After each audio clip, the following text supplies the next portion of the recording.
안녕하세요, 여러분. 부동산 신탁회사에서 30년 근무하여 퇴직한 부동산 전문가 김민석입니다.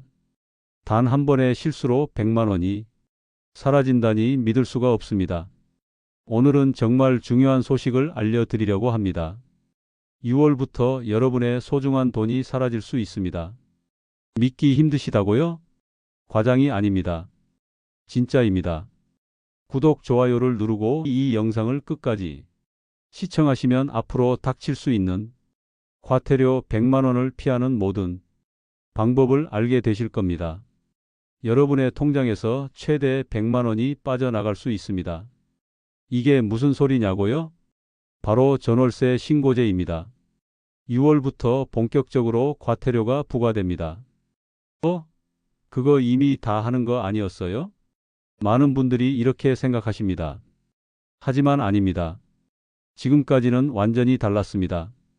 제가 최근 만난 박영희 할머니 이야기로 시작할게요. 70세의 박 할머니는 작은 아파트를 월세로 계약하셨습니다.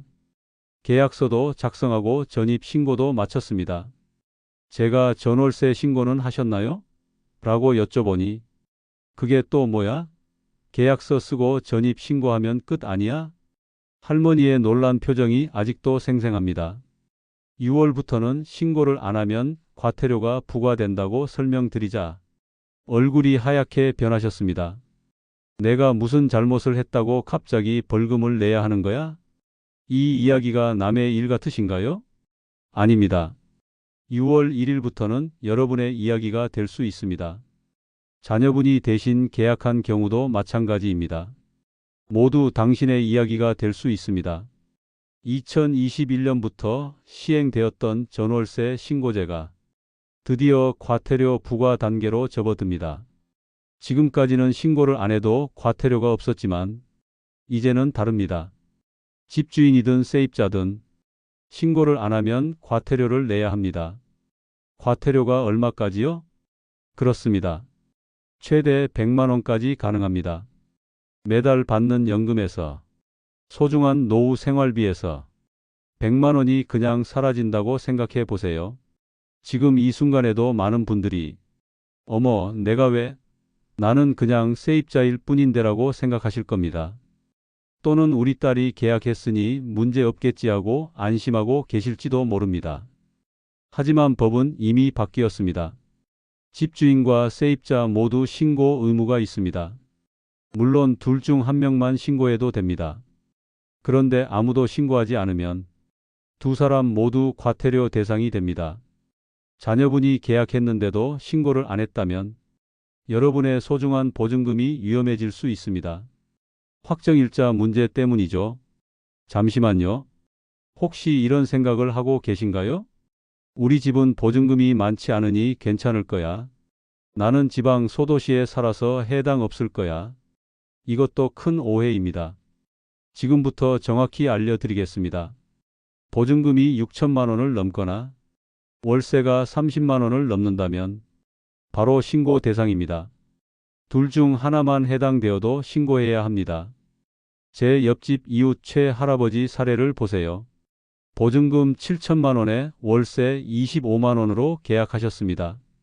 월세가 적으니까 괜찮겠지라고 생각하셨는데 신고 대상입니다. 보증금이 6천만 원을 넘었기 때문이죠. 반대로 보증금이 적어도 월세가 높으면 어떨까요? 68세 이영수 아저씨는 보증금 4천만 원에 월세 35만 원으로 계약했습니다. 이 경우도 신고해야 합니다. 월세가 30만 원을 넘었기 때문입니다. 헷갈리실까봐 다시 한번 강조합니다.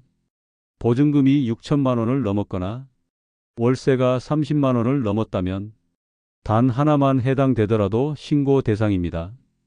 그렇다면 지역은 어디가 해당될까요? 생각보다 범위가 매우 넓습니다. 서울, 경기, 인천 등 수도권은 당연히 모두 포함됩니다. 거기에 부산, 대구, 광주, 대전, 울산, 세종시 같은 광역시도 모두 해당됩니다. 그리고 제주도의 시지역과 각 도의 시지역도 포함됩니다. 우리 동네는 작은 도시라서라고 생각하시는데 작은 도시라도 시지역이면 해당됩니다. 그렇다면 어디가 제외될까요? 경상북도 영양군, 전라남도 장성군처럼 군지역만 제외됩니다. 즉, 대부분의 도시 지역은 다 해당된다고 보시면 됩니다.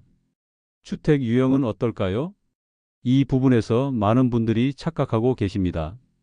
전월세 신고 대상은 아파트나 단독주택 같은 일반 주택만이 아닙니다. 오피스텔, 고시원, 기숙사 같은 준주택도 포함됩니다. 심지어 상가 건물 안에 있는 주거용 공간도 해당됩니다. 72세 김영자 할머니 사례를 보세요. 작은 상가 건물 2층에 방 2개를 월세로 내어주고 계셨습니다. 상가라서 신고 대상이 아닐 거라 생각하셨죠. 하지만 그 방을 누군가 실제 거주 용도로 쓰고 있다면 이것도 신고 대상입니다. 이런 부분을 모르고 계시다가 과태료를 물게 되는 경우가 정말 많습니다.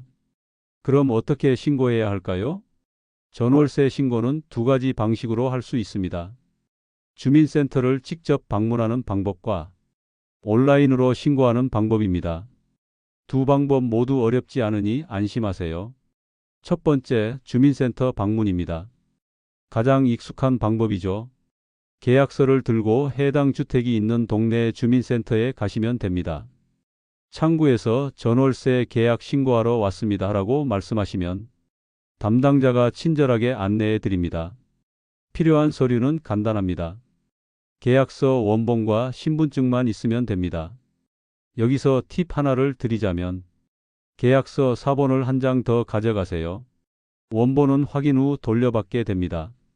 75세 이춘자 할머니의 사례를 보세요.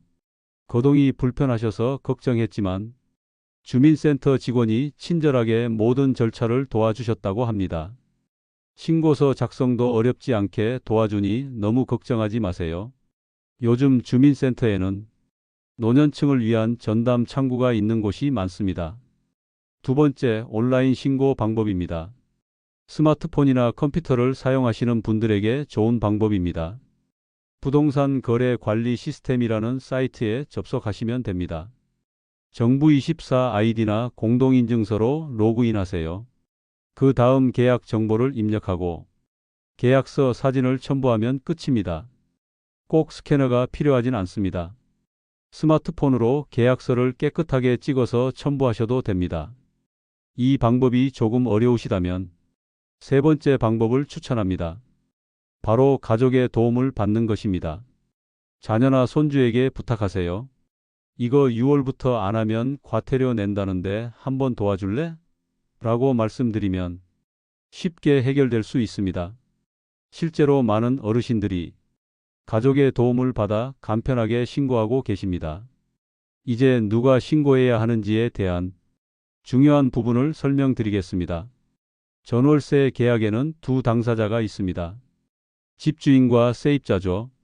과연 누가 신고해야 할까요?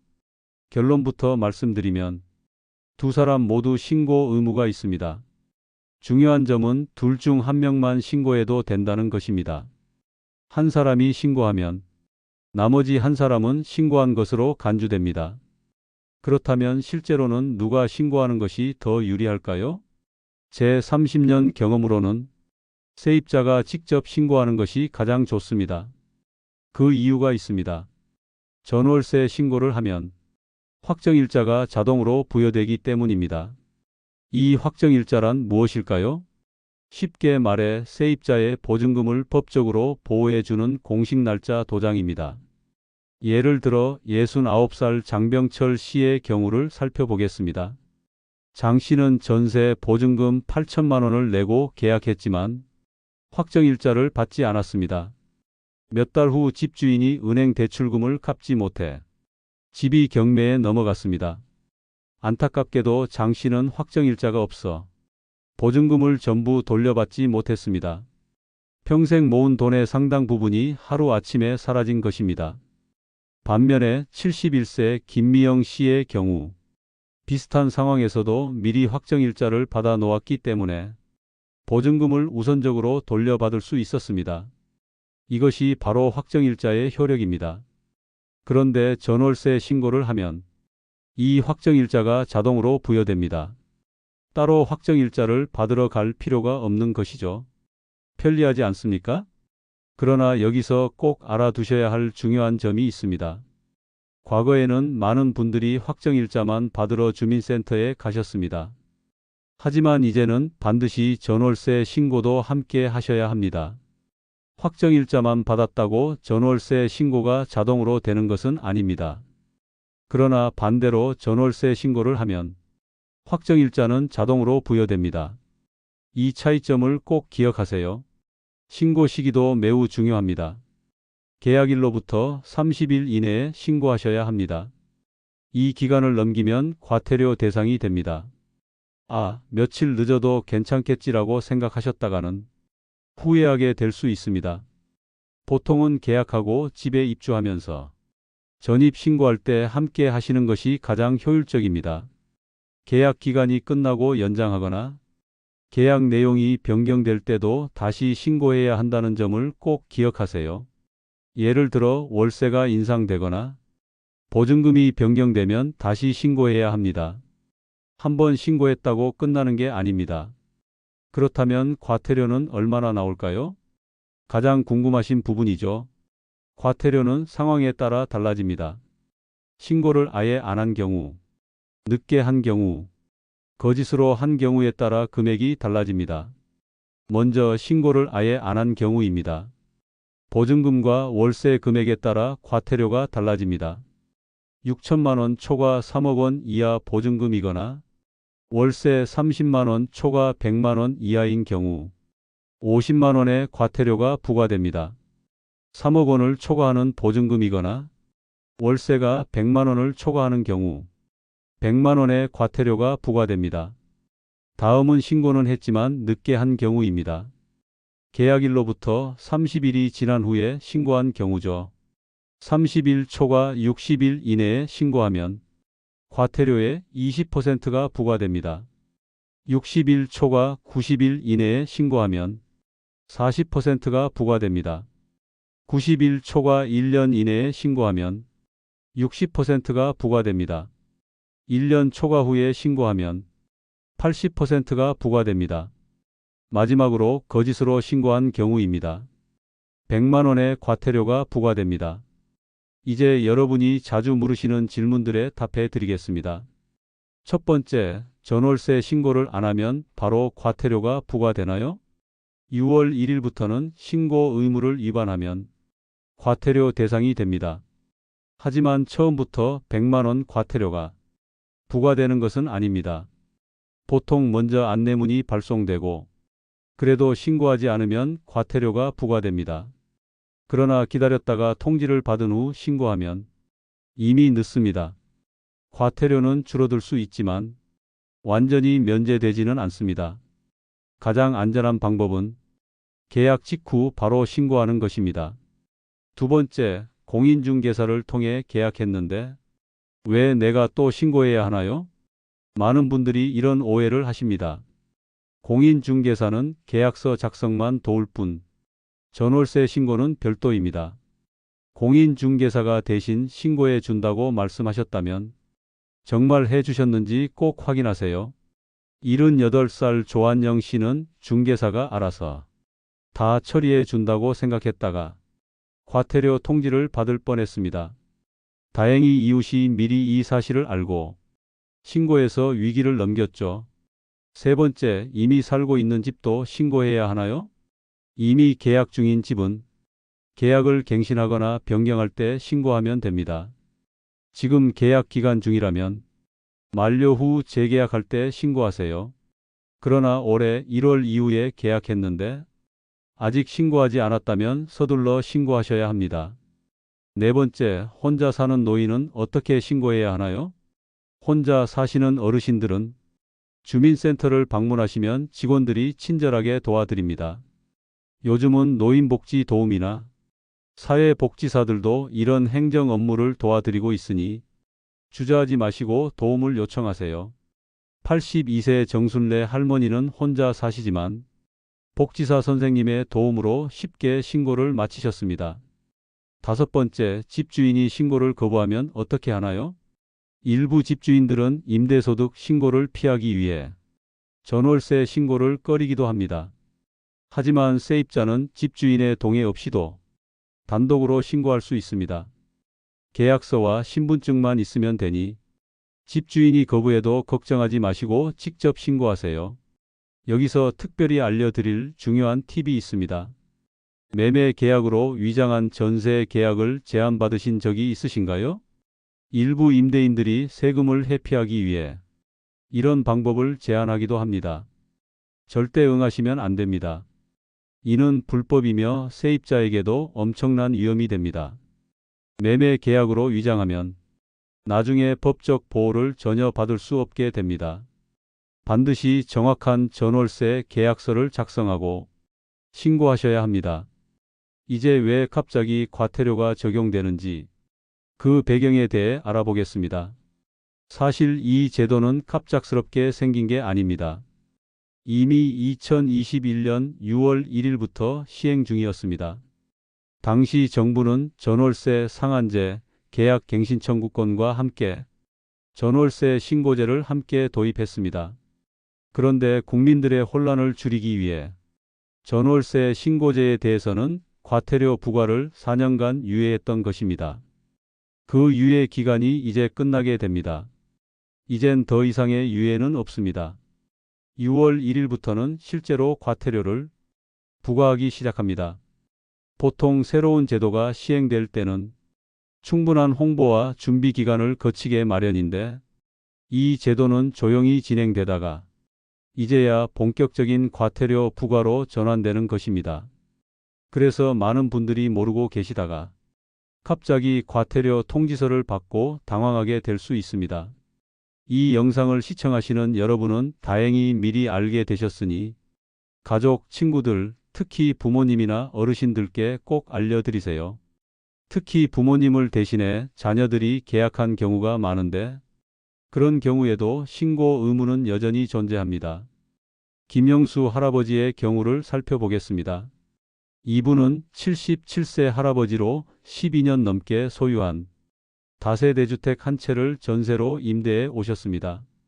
최근 새 세입자와 보증금 9천만 원의 계약을 체결하셨죠. 공인중개사를 통해 계약서도 작성했고 세입자는 전입 신고도 마쳤습니다. 모든 절차를 제대로 밟았다고 생각하셨죠. 그런데 이런 경우에도 별도의 전월세 신고를 하지 않으면 과태료 대상이 됩니다. 김 할아버지처럼 오랫동안 부동산을 소유하신 분들은 이런 새로운 제도가 생겼다는 사실 자체를 모르는 경우가 많습니다. 내가 12년 동안 이렇게 해왔는데 갑자기 왜 문제가 되는 거야? 라며 황당해 하셨지만 법률은 모르면 손해보는 경우가 많습니다. 전월세 신고가 왜 중요한지 아시나요? 이 신고를 통해 보증금과 월세 금액, 계약 기간 등이 공식적으로 기록됩니다. 이렇게 신고된 정보는 지방자치단체와 세무서에서 공유됩니다. 따라서 임대인의 세금 신고와도 연결됩니다. 이것이 정부가 이 제도를 도입한 큰 이유 중 하나입니다. 또한 세입자는 이 신고를 통해 확정일자를 자동으로 받을 수 있어 보증금을 법적으로 보호받을 수 있습니다. 이제 전월세 시장이 어떻게 변하고 있는지 아시나요? 한국부동산원 통계에 따르면 2025년 초 기준으로 전국 전월세 거래 중 63% 이상이 월세입니다. 과거에는 전세가 주였지만 이제는 월세 중심으로 바뀌었습니다. 특히 오피스텔이나 다가구 주택 같은 비아파트 주택에서는 거래 78%가 월세입니다. 이런 시장 변화 속에서 전월세 신고제는 더욱 중요해졌습니다. 73세 윤명자 할머니는 평생 모아서 마련한 단독주택을 팔고 전세로 이사했습니다. 나이 들어 집 관리하기 힘들어 팔았는데 이런 신고까지 챙겨야 한다니 정말 복잡하네요 라고 하셨습니다.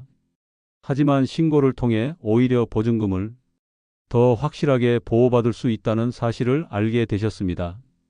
이처럼 전월세 신고는 귀찮은 의무가 아니라 여러분의 자산을 지키는 중요한 안전장치입니다. 특히 전월세 시장의 불안정성이 커지는 요즘 법적 보호를 받을 수 있는 확정일자의 중요성은 더 커지고 있습니다. 소중한 노후 자금을 지키기 위해서라도 이 신고는 꼭 해야 합니다. 또한 전월세 신고제는 불투명했던 임대차 시장이 투명성을 높이는 역할도 합니다. 실제 거래 금액과 조건이 공식적으로 기록되므로 시장 질서가 바로 잡히고 세금 탈루도 방지할 수 있습니다. 이는 장기적으로 건전한 주택 임대차 시장을 만드는 데 기여할 것입니다. 이런 제도적 변화에 적응하는 것이 처음에는 불편할 수 있지만 결국은 임차인과 임대인 모두에게 도움이 되는 제도입니다. 임차인은 보증금 보호라는 혜택을 받고 임대인은 안정적인 임대 시장에서 장기적으로 이익을 얻을 수 있습니다. 다만 모든 제도가 그렇듯 처음에는 적응하는 과정에서 혼란이 있을 수 있습니다. 특히 고령자분들은 더 어려움을 느끼실 수 있습니다. 그래서 가족들의 적극적인 도움이 필요합니다. 이제 지금까지의 내용을 모두 정리해 드리겠습니다. 핵심 내용을 다시 한번 짚어볼게요. 첫째, 6월 1일부터 전월세 계약은 반드시 신고해야 합니다. 그렇지 않으면 최대 100만 원의 과태료가 부과될 수 있습니다. 둘째, 신고 대상은 보증금 6천만 원 초과 또는 월세 30만 원 초과 계약입니다. 수도권과 광역시 대부분의 시지역이 해당됩니다. 단, 군지역은 제외됩니다. 셋째, 신고는 임대인과 임차인 모두의 의무지만 한 명만 해도 됩니다. 세입자가 직접 신고하면 확정일자가 자동으로 부여되어 보증금 보호에 유리합니다. 넷째, 신고 방법은 주민센터 방문이나 온라인으로 할 수 있으며 계약일로부터 30일 이내에 하셔야 합니다. 다섯째, 계약 내용이 변경되거나 갱신될 때도 다시 신고하셔야 합니다. 이제 여러분이 당장 오늘 실천할 수 있는 행동 요령을 알려드리겠습니다. 먼저 지금 살고 계신 집의 계약 내용을 확인하세요. 보증금이 얼마인지, 월세가 얼마인지 살펴보세요. 지역과 주택 유형도 체크하시고 신고 대상인지 확인하세요. 올해 새로 계약했거나 갱신한 분들은 신고 여부를 꼭 확인하세요. 신고하지 않았다면 서둘러 신고하시고 이미 신고했다면 확인서를 잘 보관하세요. 부모님이나 어르신들께서 임대차 계약을 하셨다면 신고 여부를 꼭 확인해 드리세요. 특히 노년층 분들은 이런 변화를 모르시는 경우가 많습니다. 자녀분들이 적극적으로 도와드리는 것이 좋습니다. 그리고 앞으로 새로운 계약을 하실 때는 계약서 작성과 함께 바로 신고를 하는 습관을 들이세요. 공인중개사가 신고를 도와준다고 해도 실제로 신고가 됐는지 꼭 확인하세요. 확인 방법은 매우 간단합니다. 주민센터나 부동산 거래 관리 시스템에서 신고 필증이나 확인서를 받으면 됩니다. 이제 많은 분들이 궁금해하시는 특별한 케이스에 대해 알려드리겠습니다. 자녀 명의로 계약했지만 부모님이 보증금을 내신 경우 법적으로는 계약자인 자녀가 신고 의무자입니다. 하지만 실질적인 금전적 이해관계자인 부모님도 신고 여부를 확인하는 것이 안전합니다. 또한 전세에서 월세로 또는 월세에서 전세로 전환할 때도 새로운 계약으로 간주되어 신고해야 합니다. 계약 기간 중 임대료가 변경되어도 신고해야 합니다. 이런 변경 사항을 놓치기 쉬우니 특히 주의하세요. 그리고 혹시라도 집주인이 신고 안 해도 돼요, 그냥 넘어갑시다라고 말한다면 주의하세요. 임대소득세 회피 목적일 수 있으며 이는 세입자의 보증금 보호에 불리합니다. 세입자의 권리를 지키기 위해 반드시 신고하는 것이 좋습니다.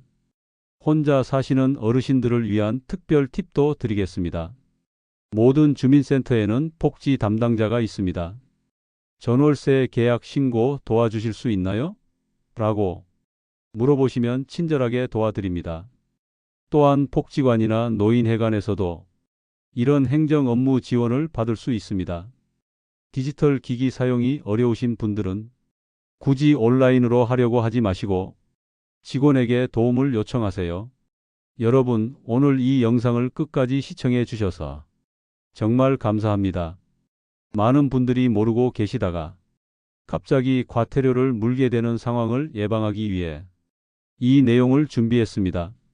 도움이 되셨다면 좋아요와 구독 버튼 눌러주시고 주변의 부모님이나 어르신들께도 이 중요한 정보를 꼭 알려드리세요. 특히 댓글로 여러분의 경험이나 궁금한 점을 남겨주시면 다음 영상에서 자세히 다루도록 하겠습니다.